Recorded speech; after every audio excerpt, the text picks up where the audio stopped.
बंजारन बहू। कमला एक बहुत स्वार्थी महिला है। उसने पैसों के लिए एक ऐसे इंसान से शादी की जो पहले से शादीशुदा और एक बच्चे का पिता भी था। कमला के पति को मरे हुए एक अरसा बीत गया है। अब वो अपने सौतेले बेटे वैभव के साथ रहती है। वैभव के दिल में अपनी माँ को लेकर इतना डर है कि वो अपनी माँ के सामने एक शब्द नहीं बोल पाता। उसकी माँ जो कहती है उसको सर झुकाकर वही मानना पड़ता है। वैभव, तुमने अभी तक घर का काम क्यों नहीं किया? तुमसे कितनी बार कहा है कि सूरज निकलने से पहले तुम घर की साफ सफाई पूरी कर दिया करो। वैभव कुछ नहीं बोलता, चुपचाप सर झुकाए अपनी माँ की बात सुनता रहता है। तभी पास में खड़ा नौकर सुखराम कहता है, मालकिन, वैभव बाबा को रात से तेज बुखार है, इसलिए वो सुबह जल्दी उठ नहीं पाए। उनके बदले मैं घर की साफ सफाई कर देता हूँ। इसे कोई बुखार नहीं है। मैं इसे अच्छी तरह से जानती हूँ। ये सब काम न करने के बहाने हैं। सुखराम काका, बोल दो इसे, सारे घर का काम यही करेगा। और इससे समय पर अपना काम पूरा नहीं किया तो इससे आज का खाना भी नहीं मिलेगा। मगर मालकिन, वैभव बाबा की सच में ही तबीयत खराब है, आप एक बार देख तो लीजिए। कमला बिना कुछ बोले वहां से चली गई और बेचारा वैभव तेज बुखार में भी काम करता रहा। कमला वैभव की शादी एक ऐसी लड़की से कराना चाहती थी जो अनपढ़ हो और कमला से इसी तरह डरे जिस तरह वैभव डरता है, ताकि वैभव की सारी जायदाद और धन दौलत उसकी मुट्ठी में रहे। लेकिन आज के जमाने में ऐसी लड़की मिलना मुश्किल है। कमला कार में यही सब कुछ सोचती जा रही थी कि तभी रास्ते में, अरे ड्राइवर, तुमने कार क्यों रोक दी? और ये इतना शोर कैसा? मैडम, आगे कुछ बंजारों का खेल चल रहा है, इसलिए भीड़ लगी है। मैं अभी भीड़ को साइड में करवाकर कार निकालता हूँ। ड्राइवर भीड़ को साइड करके कार निकालने की कोशिश करने लगा कि तभी कमला की नजर रस्सी पर चल रही एक फुलवा नाम की बंजारन पर पड़ी। क्यों ना मैं इस बंजारन की शादी वैभव से करा दूं? ये तो अनपढ़ लग रही है, मेरे पैरों तले दबकर भी रहेगी। मुझे अभी इसके माँ बाप से बात करनी होगी। ये सोचकर कमला ने उन बंजारों से बात की और उन्हें शाम को अपने घर बुलाया। फुलवा के माता पिता वहां उसे लेकर आ गए। उन्होंने इतना आलीशान घर पहले कभी नहीं देखा था। अच्छा हुआ आप लोग आ गए। देखिए, मुझे घुमा फिरा कर बात करने की आदत नहीं है, इसलिए सीधे सीधे मुद्दे पर आती हूँ। मुझे आपकी बेटी बहुत पसंद है। मैं अपने इकलौते बेटे की शादी आपकी बेटी फुलवा से कराना चाहती हूँ। इसके बदले में आप जो चाहो वो ले सकती हैं। तभी फुलवा की माँ कहती है, ये क्या कह रही है मैम साहब? कहीं आप हमारी गरीबी का मजाक तो नहीं उड़ा रही ना? आप मेरे बेटे से मिल लो। अगर आपको मेरा बेटा पसंद आता है तो मैं कल से ही शादी की तैयारी शुरू कर दूंगी। सुखराम, वैभव को लेकर आओ। फुलवा अपनी माँ के कान में फुसफुसाती है, माँ, कहीं इस मेम साहब का छोरा पागल तो ना है? फुलवा अपनी माँ से बात कर रही होती है कि वैभव वहां आता है। फुलवा उसे देखती ही रह जाती है और उसके माता पिता उसकी शादी तय कर देते हैं। शादी वाले दिन किसी को फुलवा और वैभव की बेमेल विवाह की बात समझ में नहीं आती। फिर भी एक औरत कमला से पूछ ही लेती है, कमला जी, आपने अपने इकलौते बेटे की शादी देहाती गवार से क्यों करा दी? ये बंजारन आपके घर की बहू बनने लायक तो नहीं है। कम से कम अपने स्टेटस का ही ख्याल कर लिया होता। बहू तो अपने टक्कर की लाती, आपने तो बंजारन को ही बहू बना लिया। अब कमला को समझ में नहीं आ रहा था कि इस बात का क्या जवाब दे। वो कुछ देर चुप रही और सोच समझ कर कहती है, बहन जी, आपको तो पता है आजकल के बच्चे किसी की बात कहाँ सुनते हैं। मैं तो अपनी बहू एक पढ़ी लिखी और अपनी सोसाइटी की ही ढूंढ रही थी। लेकिन मेरे बेटे ने मेरे सामने इस बंजारन को लाकर खड़ा कर दिया। बोला कि मैं शादी करूंगा तो इसी से। अब भला मैं क्या करती, मुझे अपने बेटे के सामने झुकना ही पड़ा। कमला की ये बातें सुखराम भी सुन रहा था। उसने ये सारी बातें वैभव को जाकर बता दी। काका, मैं तो फुलवा को जानता भी नहीं, फिर माँ मेरे बारे में झूठ क्यों कह रही है? अरे बेटा, तुम कितने भोले हो, तुम्हें कुछ भी नहीं पता। तुम्हारे पिता अपनी सारी संपत्ति तुम्हारे नाम करके गए हैं। तुम्हारी माँ नहीं चाहती कि यह संपत्ति तुम्हें मिले, इसलिए उन्होंने तुम्हारी अनपढ़ लड़की से शादी करवाई ताकि तुम्हारी तरह वो भी अपने हक के लिए आवाज ना उठा सके। सुखराम काका, मैं क्या करूं, आप ही बताओ। माँ के सामने आते ही मेरे हाथ पैर कांपने लगते हैं। मैं माँ को कुछ भी नहीं कह पाता। वे दोनों बात कर ही रहे थे कि अचानक कमला वहां आ गई। कमला को देखकर दोनों घबरा गए। तुम दोनों फिर कभी बातें कर लेना, अभी फेरों का समय हो गया है, चलो जल्दी आओ। इस तरह फुलवा और वैभव की शादी हो गई।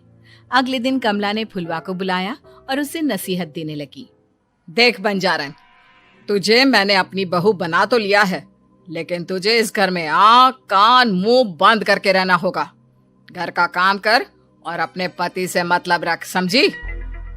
कमला का ऐसा रवैया फुलवा को बिल्कुल समझ में नहीं आया। उसने वैभव से इस बारे में बात की। सुनिए ना, माँ जी ने जिस तरह मुझसे बात की मुझे अच्छा नहीं लगा। शादी से पहले तो वो मुझसे बहुत अच्छे से बात कर रही थी, लेकिन शादी के बाद उन्हें क्या हो गया? तुम ज्यादा मत सोचो, जैसा माँ कहती है वैसा ही करो। ये कहकर वैभव वहां से चला गया। अगले दिन वैभव को घर के नौकरों की तरह काम करता देख फुलवा को बहुत हैरानी हुई। फुलवा ने इस बारे में सुखराम काका से बात की तो सुखराम काका ने फुलवा को सारी बात बता दी। अब फुलवा को समझ में आ गया कि उसकी सास ने एक बंजारन को बहू क्यों बनाया। एक दिन वैभव घर का काम कर रहा था, तभी उससे कांच की प्लेट टूट गई। किसने गिराई ये कांच की प्लेट? वैभव को वहां खड़ा देख कमला ने छड़ी से उसे मारना शुरू कर दिया। उसके पैर में कांच चुभ गया और खून बहने लगा, लेकिन फिर भी कमला उसे मारे जा रही थी। ये देखकर फुलवा ने कमला के हाथ से छड़ी छीन ली और तोड़कर फेंक दी। बंजारन, तेरी इतनी हिम्मत, तूने मेरे हाथ से छड़ी छीनी? कमला फुलवा को थप्पड़ मारने ही वाली थी कि फुलवा उसका हाथ पकड़ लेती है। ओ सस माँ, मैंने मॉम की गुड़िया ना समझ लियो। बंजारन हो बंजारन, ईंट का जवाब पत्थर से देना जानती हूँ। आज के बाद मेरे या वैभव जी के ऊपर हाथ उठाने की सोचियो भी ना, समझी ससु माँ? ये कहकर फुलवा वैभव को लेकर वहां से चली गई। उसने वैभव के पैर पर पट्टी बांधी, उसके आंसू पोंछे। वैभव ने पहली बार किसी के दिल में अपने लिए इतना प्यार महसूस किया। अब फुलवा वैभव का हर काम में हाथ बटाती, उसका बहुत ख्याल रखती। इस तरह दोनों बहुत ज्यादा नजदीक आ गए। वहीं दूसरी ओर कमला सारी जायदाद अपने नाम करने की साजिश करने लगी।